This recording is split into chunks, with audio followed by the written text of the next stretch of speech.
Welcome to my channel. आज हम लेकर आए हैं हुकुम साकी जुनूनियात भरी मोहब्बत एपिसोड 4 और 5।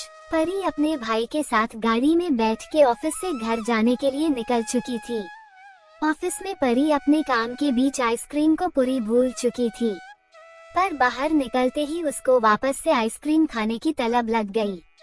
एक नजर अपने पास बैठे भाई को देखी जो कि अपने फोन में घुसे हुए थे। ये देख के परी अपना खुराफात दिमाग लगाने लगी।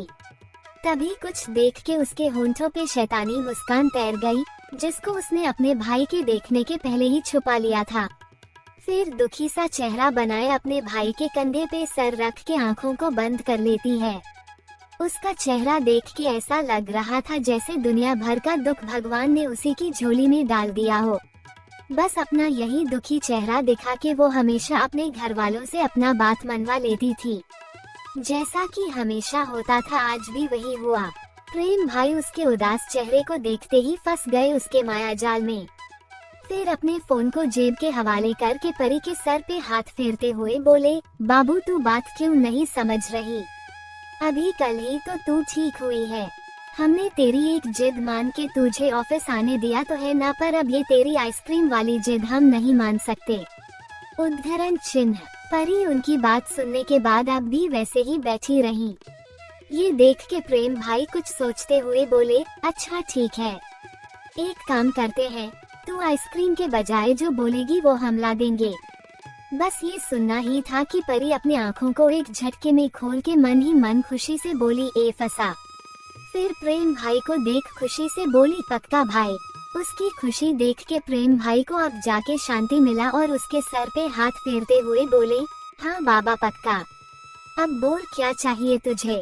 परी तपाक से बोली, आगे एमजी रोड है ना, वहाँ मस्त पकोड़े मिलते हैं, आप हमारे लिए पकोड़े ले आइए। उसका बात सुन के प्रेम भाई शक भरी नजरों से कुछ पल उसको देखने लगे, पर फिर ज्यादा ना सोचते हुए हंस के बोले, अच्छा ठीक है। फिर ड्राइवर से कह के गाड़ी पकोड़े के दुकान के आगे लगवा दिए। प्रेम भाई गाड़ी से निकलते हुए बोले, चल आजा बाहर। परी जल्दी से उनका हाथ पकड़ते हुए बोली, भाई प्लीज आप यही ले आइए। उद्धरण चिन्ह। प्रेम भाई ओके बोल के वहाँ से चले गए। उनके जाते ही परी अपने चमकते आंखों से दूसरे फुट पे देखी जहाँ लाइन से कई सारे आइसक्रीम के स्टॉल लगे थे। ड्राइवर के लाख मना करने के बाद भी परी फटाक से गाड़ी के बाहर निकली और दौड़ते हुए दूसरे फुट पे पहुंच गई। थोड़ी देर में प्रेम भाई गाड़ी में आके जब अपने बगल में देखे तो बुरी तरह चौंक गए और ड्राइवर की तरफ घूर के देखते हुए गुस्से से बोले, परी कहाँ गई? ड्राइवर डर के मारे जल्दी से अपने कांपते हाथ से दूसरे फुट की तरफ उंगली से पॉइंट कर दिया। प्रेम भाई जब वहाँ देखे तो परी को देखते ही उनके माथे पे चिंता की लकीरें दिखने लगी। वह देखे कि परी आइसक्रीम के स्टॉल के पास खड़ी होके अपने दोनों हाथों में आइसक्रीम लेके मजे से खा रही थी। प्रेम भाई गहरी सांस लेते हुए गाड़ी के बाहर निकले और परी के ठीक पीछे जाके खड़े हो गए। परी को अभी उनके आने का कोई खबर ही नहीं था, वह तो अब भी मजे से अपने आइसक्रीम को खाने में लगी थी। परी के पीछे किसी आदमी को खड़ा देख के आइसक्रीम वाले के आंखों में चमक आ गया और सब कुछ छोड़ के भागते हुए जाके प्रेम भाई के पास खड़ा हो गया। उसको ऐसे भागते देख के परी पीछे पलट के देखी तो सामने ही प्रेम भाई दिखे जो कि उसको अपनी खा जाने वाली आंखों से घूर के देख रहे थे। परी चौंकते हुए अपनी आंखों को बड़ा बड़ा किए उनको देखते हुए आइसक्रीम को जल्दी जल्दी खाने लगी। प्रेम भाई उसको एक नजर देख के अपने पास खड़े आदमी को देख के भवे उचकाते हुए बोले, क्या हुआ? आइसक्रीम वाला परी को एक नजर देखा और एक के बाद एक उसकी सारी कारस्तानी विस्तार में बताने लगा। कुछ देर पहले परी आइसक्रीम के स्टॉल पे पहुंच के अपने जेब में हाथ डाल के टटोलने लगी। तब उसको याद आया कि जल्दी जल्दी के चक्कर में वह पैसे लाना तो भूल ही गई। फिर कुछ सोचते हुए अपने चेहरे पे मुस्कान ली आइसक्रीम वाले से बोली, चचा उस फूट पे जो काले रंग की चमचमाती गाड़ी खड़ी है ना, वो हमारी है। चचा बेचारे कंफ्यूज सा चेहरा बनाए, कभी गाड़ी को देखते तो कभी परी को। फिर परी को देखते हुए असमझ के भाव लिए बोले, अगर वो गाड़ी तुम्हारी है तो उमे हम क्या करे? परी बातों को गोल गोल घुमाते हुए बोली, नहीं नहीं चचा आप समझे नहीं। अच्छा सुनिए, बात दरअसल ऐसी है कि हम हमारे भाई के साथ घर जा रहे थे। बीच में हमें आपका ये प्यारा सा स्टॉल दिख गया। फिर क्या था, हम सीधा भागते हुए यहाँ आ टपके। उद्धरण चिन्ह। परी का गोल गोल बात सुन के चच्चा का तो सर ही घूमने लगा। फिर अपना सर खुजाते हुए बोले, बेटिया तुम क्या बोलना चाहती हो? हमें कुछ समझ नहीं आ रहा। इससे पहले कि हम चक्कर खाके यहाँ गिर पड़े, हमें सीधे सीधे बताओ कि बात क्या है। परी उनका बात सुन के अपना हंसी रोकने की कोशिश करते हुए बोली, अच्छा ठीक है, आप कहते हैं तो सीधे सीधे बता देते हैं। दरअसल हमें आइसक्रीम चाहिए, पर हम जल्दी जल्दी में पैसा लाना भूल गए। अभी जब हमारे भाई हमें ढूंढते हुए यहाँ आएंगे तो आप उनसे ले लीजिएगा। उसका बात सुनते ही चच्चा के दिमाग की बत्ती जली और वो परी को अपनी शक भरी नजरों से देखते हुए बोले, नहीं नहीं हम नहीं देंगे, अगर तुम हमारे पैसे दिए बिना भाग गई तो। परी उनकी बात सुन मुंह पे हाथ रखते हुए बोली, हो चच्चा हम आपको चोर नजर आ रहे हैं क्या? हमारे कपड़े देखिए, अब क्या कोई चोर इतना महंगा फॉर्मल सूट पहन के आइसक्रीम चोरी करने निकलेगा, बताइए भला। उसकी बात सुनने के बाद भी चच्चा उसको अपनी शक भरी नजरों से देखते रहे। ये देख के परी आखिरी बार कोशिश करते हुए बोली, अच्छा ठीक है, हम यही आपके दुकान के पास ही खड़े होके आइसक्रीम खाएंगे और जब तक हमारे भाई नहीं आ जाते हम यहाँ से हिलेंगे तक नहीं, अब ठीक है ना? ये बात सुन के चच्चा कुछ हद तक कन्विंस हुए और उसको आइसक्रीम दे दिए। पर तब से उनका एक आंख बाकी ग्राहक पे तो दूसरा परी पे टिका हुआ था। उनका सारा बात सुनने के बाद प्रेम भाई हैरानी से परी को देखने लगे, जो कि अब तक आइसक्रीम को सफा चट कर चुकी थी। फिर चच्चा को पैसा देके बिना परी से कुछ बोले आगे निकल गए। उनको ऐसे जाते देख के परी समझ गई कि वह गुस्सा हो गए हैं। परी जल्दी से पास भागी और अपने दोनों हाथों से उनका हाथ पकड़ के चलने लगी। प्रेम भाई अब भी कुछ नहीं बोले और दोनों गाड़ी में बैठ के वहाँ से निकल गए। परी जब से आइसक्रीम वाले के पास पहुँची थी, तब से एक जोड़ी आंखें उस पे टिकी हुई थी। परी के जाने के बाद उसके बातों को याद कर उनकी हंसी छूट गई। फिर अपने पास बैठे शख्स को आदेश देते हुए बोली, इस लड़की की सारी जानकारी हमें कल सुबह तक चाहिए। उसके बाद उनकी भी गाड़ी वहाँ से निकल गई। गाड़ी में परी अपनी प्यारी प्यारी बातों से अपने भाई को मना चुकी थी और लगे हाथ भाई के साथ मिलके पकोड़े को भी खा चुकी थी। दोनों घर जाके अपने अपने कमरे में फ्रेश होने चले गए और थोड़ी देर बाद सभी डाइनिंग टेबल पे मौजूद थे। सभी डिनर करने लगे कि तभी मीरा जी बोली, कल सुबह 6:30 बजे तक सभी तैयार रहिएगा, हम सब कल मंदिर चलेंगे। उनकी बात सुनते ही परी को तेज ठसका लगा और वो जोर जोर से खांसने लगी। ये देख के सभी अपना खाना छोड़ के उसके पास पहुंच गए सिवाय मीरा जी के। कोई उसका पेट मसलने लगा तो कोई पानी पिलाने लगा। वही मीरा जी समझ गई कि जल्दी उठने के नाम से परी का ये हाल हुआ है। कुछ देर में परी नॉर्मल हुई और मीरा जी को ऐसे खुद को घूरते देख के परी दांत दिखा दी। खाना खाने के बाद सभी हॉल में बैठे बात करने लगे। परी अपने पापा के कान में फुसफुसाते हुए बोली, पापा जी आप हमें 1 घंटे पहले से उठाना शुरू कर दीजिएगा, तब हम टाइम पे रेडी हो जाएंगे।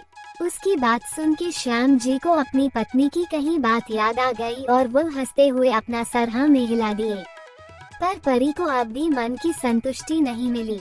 वो अब ऐसा कुछ नहीं करना चाहती थी जिससे सुबह सुबह अपनी माँ की डांट खानी पड़े।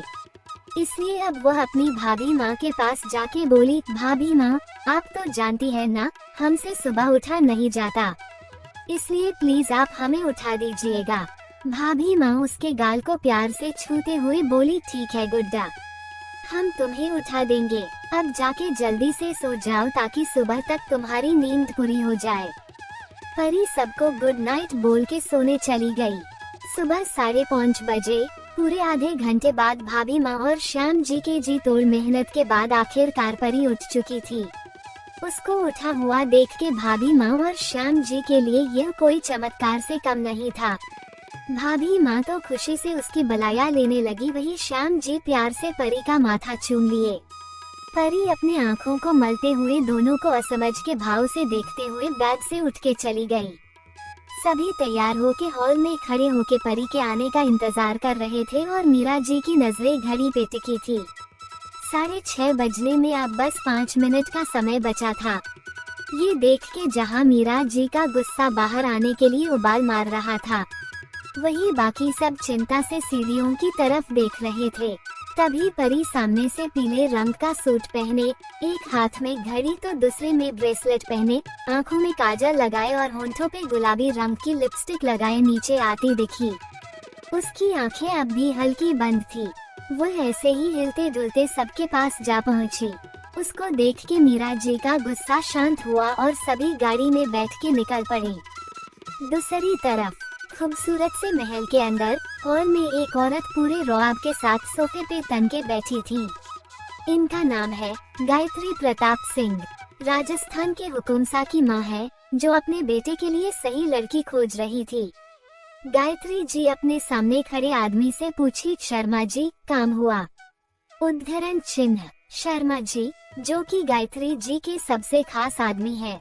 उन्होंने जल्दी से अपने हाथ में पकड़ा फाइल उनकी तरफ बढ़ा दिया। गायत्री जी उनके हाथ से फाइल लेके परी के बारे में पढ़ने लगी। जैसे जैसे वह आगे पढ़ती जा रही थी, वैसे वैसे उनके होंठों की मुस्कान और गहरी होती जा रही थी। फाइल में रखे परी की तस्वीर को हाथ में लेते हुए मुस्कुरा के बोली, अब जल्द से जल्द परी के घर वालों से मिलके हमें इनका हाथ अपने बेटे के लिए मांगना होगा। यही है जो हमारे बेटे को संभाल सकती हैं।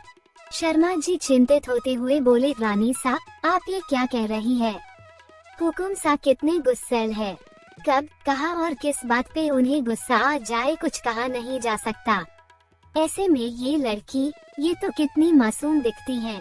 अगर इनका रिश्ता हुकुम सा से हो गया तो इनकी और हुकुम सा की जोड़ी शेर और हिरनी जैसी लगेगी। उद्धरण चिन्ह ... कह के हंसने लगे।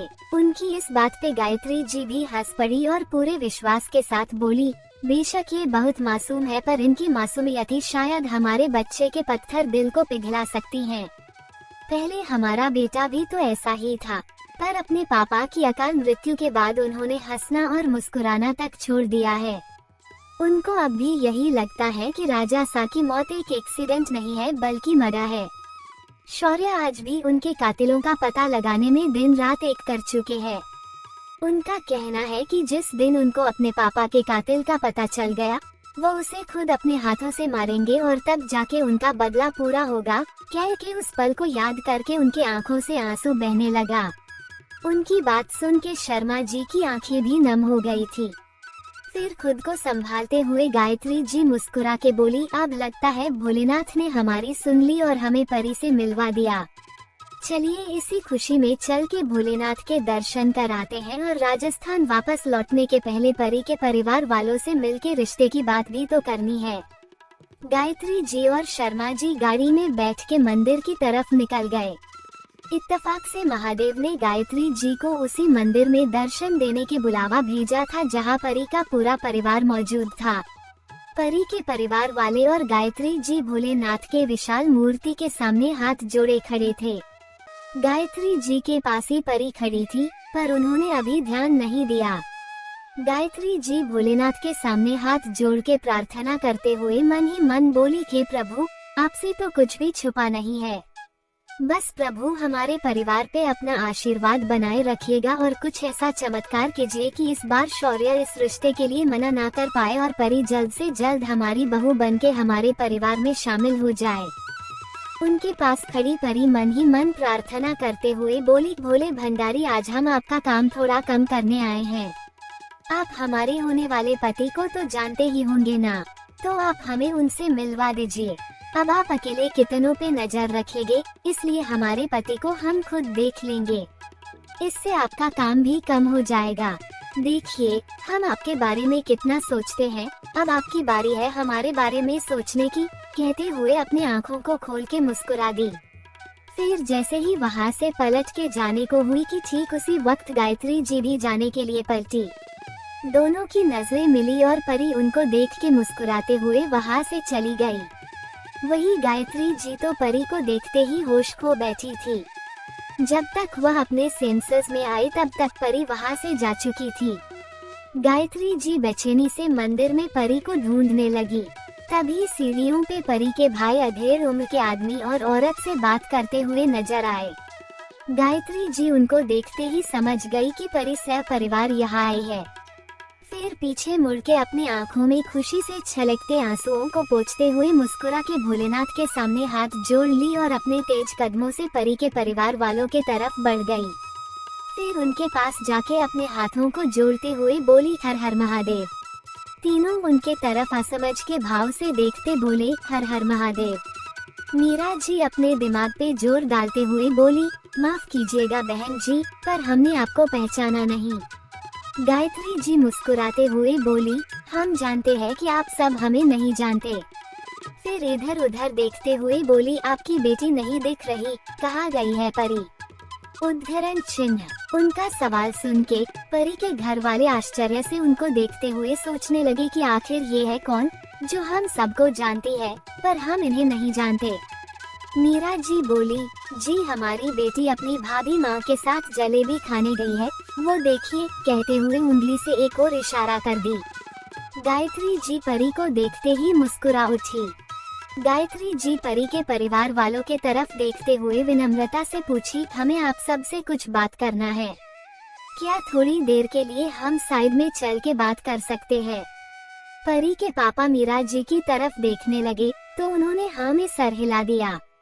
फिर सभी मंदिर के प्रांगण में बैठ गए। वहाँ पहले ही थोड़ी थोड़ी दूरी पे लोग बैठे थे। गायत्री जी बिना बातों को घुमाए सीधे बोली, हमारा नाम गायत्री प्रताप सिंह है और हमारे बेटे का नाम शौर्य प्रताप सिंह है। वह राजस्थान के हुकुम सा है।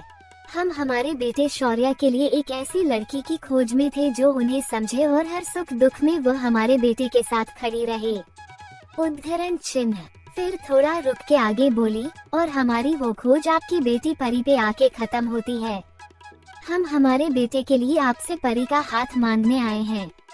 अपनी बात कहने के बाद गायत्री जी अपनी आस भरी नजरों से तीनों को देखने लगी। परी के परिवार वालों के लिए ये किसी झटके से कम नहीं था। तीनों हैरानी से गायत्री जी को देखते रह गए।